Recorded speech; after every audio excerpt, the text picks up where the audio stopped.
What's up guys, my name is Keno Manuel and today we're going to be doing a music video breakdown on Follow the Blind by Morning Trips. But first, let's cut the intro.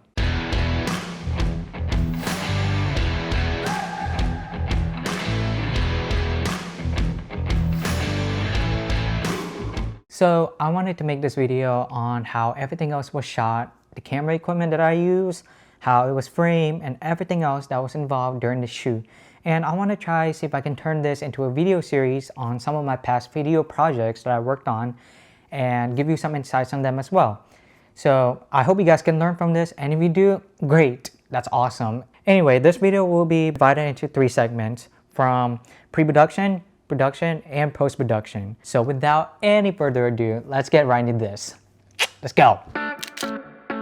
Let's talk about pre-production now. I cannot stress on just how important pre-production is when it comes to working on music videos, short films, documentaries, and honestly, sometimes just rolling up on a random scene at a random location and just gunning it all the way through is not the best way to go about getting the results. So if you take the time in doing this process, by doing things, you will raise up the production value of any project that you're working on. So it took about 2 months of preparations. What I did was, when I first got the song from the Morning Trips, I listened to it over and over and over and over again to get a feel of it, so I can come up with concepts a lot easier that way. And any concepts that could fit with the song, that's how I did it.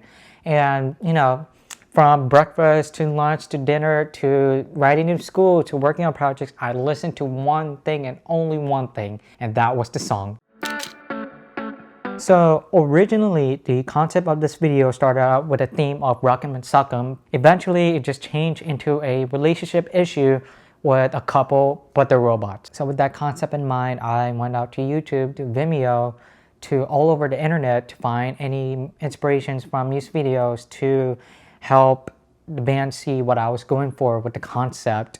And such inspirations like Danny Brown, Make You Mine by The Public, and Tell Me by Spencer Sutherland, The Wallows, Half Noise, so many other inspirations. The reason why I picked those in particular was to bring a vibe of like a TV shows that were set in the 90s while keeping up with the modern times.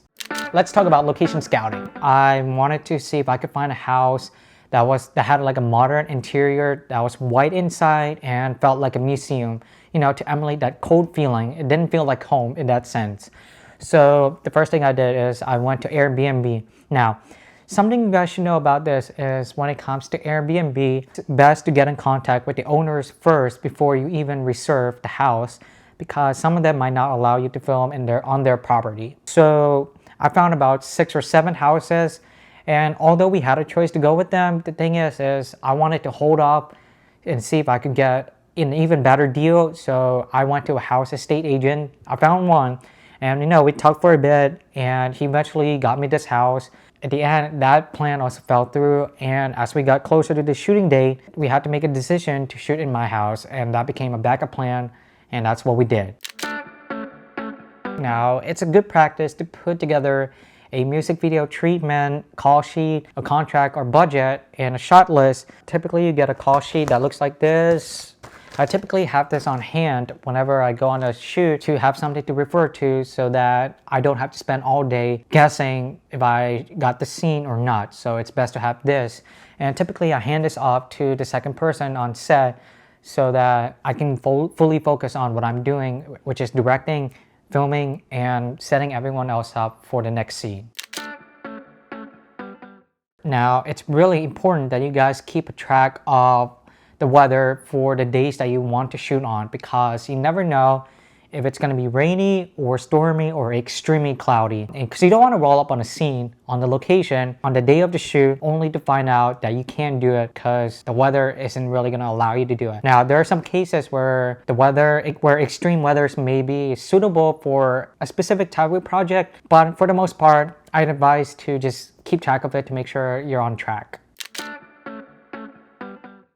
On most projects, I typically try to have at least one person with me on set to help smoothen the process during production, because most of the time I could be directing or I could be talking to the band, the crew, or the actors, and this can be a little bit overwhelming and very stressful for one person to tackle. So by having one person on set, I could at least delegate some of the work to them, and in that way I could be a little bit less stressed and a little bit less overwhelmed. And outside of that, I always try to choose who I will need per project, and this depends on what kind of work that I'm doing.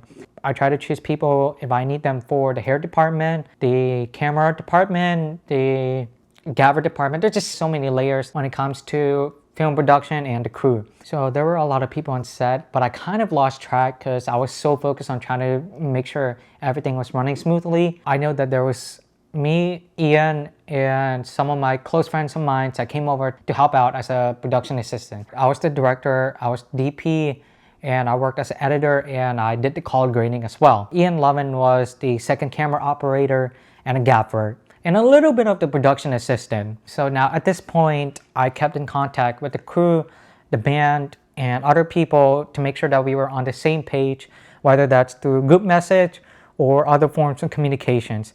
Otherwise, lacking communications, that can guarantee time wasted on trying to fix everything on the spot on the day of the shoot, and that's not the spot that you want to be in, because that's very, it's going to destroy you, man. It really is going to destroy you. Anyway, so it's in your best interest to solve any issues beforehand, because if not only did you just waste your time on trying to prepare everything in pre-production, but you're also wasting everyone else's time. And the only thing you're going to get out of this is one, a decent or bad video, and two, someone who's probably not going to work with you in the future. So again, be prepared. I shot the music video with the Blackmagic Ursa Mini Pro 4.6K, which is what I'm currently filming on right now. And I had Ian Lovin record some of the scenes with this camera with the A7 III. I included a easy rig. It's like an apparatus or like a backpack that I wear on myself. So what it does is it has this extended rod that goes in front of you and a hook on top of it, which extends all the way down to your camera and attaches itself to it. The purpose of this easy rig is to help transfer any weight from the camera onto your hips so that you can stay on the set and film much longer without tiring out easily. So the first one I want to go over with is the Sigma 1835. The reason why I went with this lens for the most part is it has a lot of flexibility and it's very versatile because you have different focal lengths starting from 18 to 35. It's paired with the Ursa Mini. I had this for the majority of the shots and static shots with the Ursa Mini, as well as some of the zoom in shots. And I believe I had a Pro Mist filter of 1/4 on top of it. So the second lens that I used was the 85mm by Sony. This was used, although not so much to the extent as the 70-200 and the Sigma 1835, but it was great to have the option in there as well, to have this. The third lens that I used was the legendary 70-200mm made by Canon.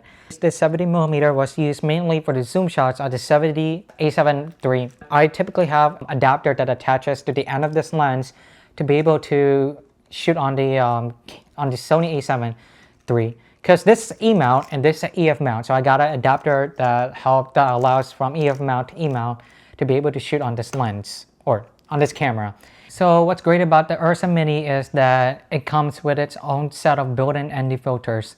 So when I had to shoot in daylight, for example, like the field scene, I was able to use 4 to 6 stops of ND filters to help retain the bokeh in the background and to be able to shoot at lower apertures without overblowing the highlights. It's the same thing with the A7 III, except the difference is it wasn't built in. I had to use a screw-in and defilter on top of the 70-200mm to be able to shoot. So the Ursa Mini was shot on the tripod, mostly on that, but also some on the easy rig, while the A7 III was shot by Ian Lovin to get the B-roll and some zoom-in shots with the 70-200mm lens. Now, I want to talk about the zoom-in shots for a second, because when you watch the music video, there's like whole I try to implement as much as I can in the whole entire music video. So what zoom in shots do is it basically compresses the background and flattening the shot while bringing focus onto the single subject in the frame.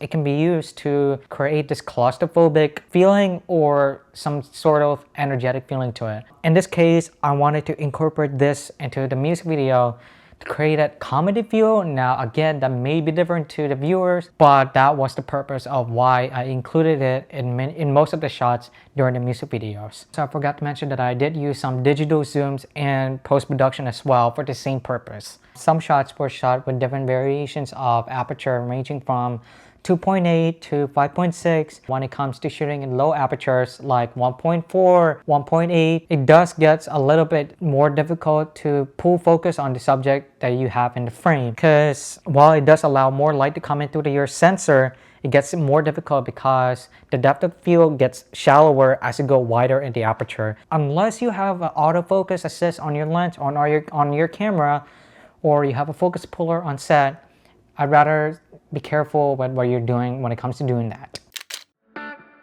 So let's start off with the pergola. So what made this a great location is how there were vines growing on the sides. It adds more texture on top of what is already in there. And at the top of the pergola, there was enough diffusion coming down from the top, which helped avoid the sun from casting any harsh shadows from across the band's face or the actors' faces. Now when it comes to placement, I wanted to keep some of the scenes in the music video as symmetrical as possible. I had the band and the actors sit across each other, and I shot one of their performance takes through the square fence from the actor's side while the actors were arguing with their hands in front of the camera. And if you look closely, there's a plant in the center, the band, and then the actor's hands, which creates a triangle subconsciously. This is what you call film blocking, which is a placement of actors within the frame. There are three factors that go into it: space, lines, and shapes. So in this case, with the plant in the center and the band, the hands in the front of the camera, and I guess I forgot to mention a little bit of the lines in the background of the fence and the vines. These are the stuff that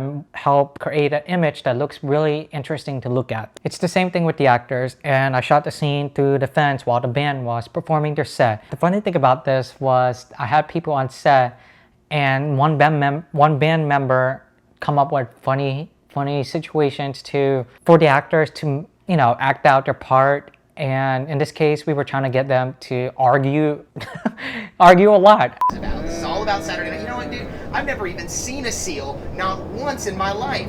Listen to me right now. I tried to go to Antarctica, but all governments in this world prohibit anybody with I'm done with you. I'm gonna unplug you. I've hidden your charger.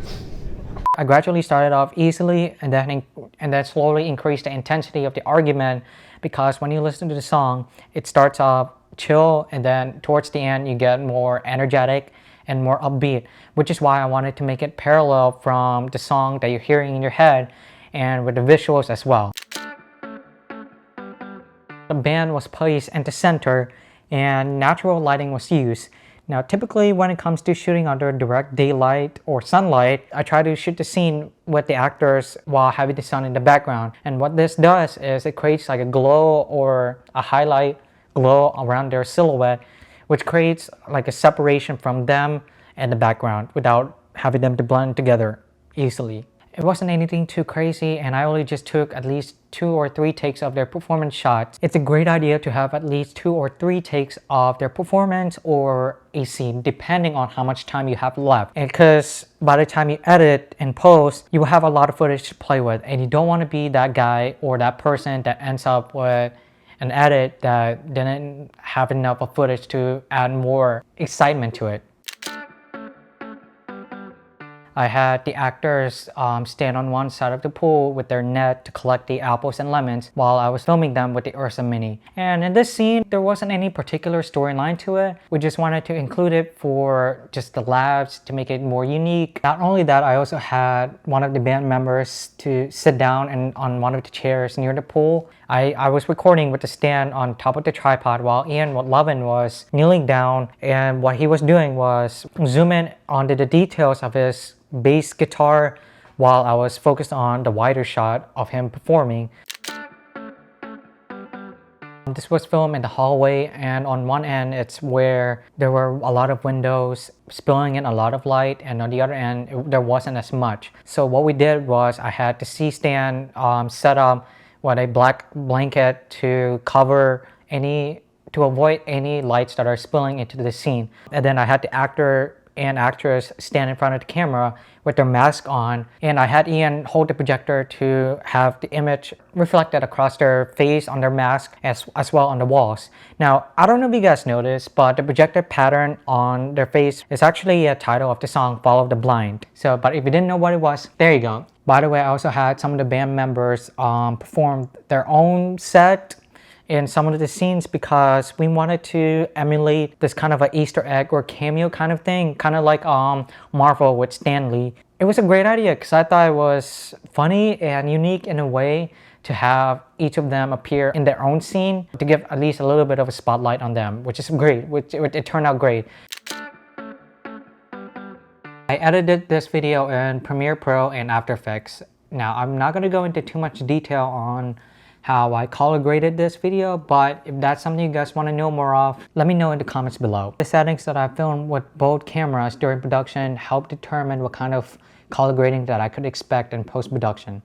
So with the Ursa Mini, I shot it in B-RAW with the ratio of 3:1 and having a constant bit rate at 4.6K, by the way. With the A7 III, I shot this with HLG3, and both of them were filmed in 24 frames per second. I did some 60 frames per second, but other than that, the majority of it was shot in 24 frames per second. Now, I knew it was going to be a challenge to try to match up the footage from the Sony A7 III and the Ursa Mini to match up the footage because they are both made from two different manufacturers, one from Blackmagic and one from Sony. With the Sony cameras, they have their own color science as well as with the Blackmagic Ursa, and so typically you kind of have to balance out on how well or how identical they're going to look when it comes to color grading, and there's a lot of work that goes into that. So like I said, if you guys want to know more about that, let me know in the comments below. Before we wrap this up, I wanted to show some of the color grading process from before and after without going into details.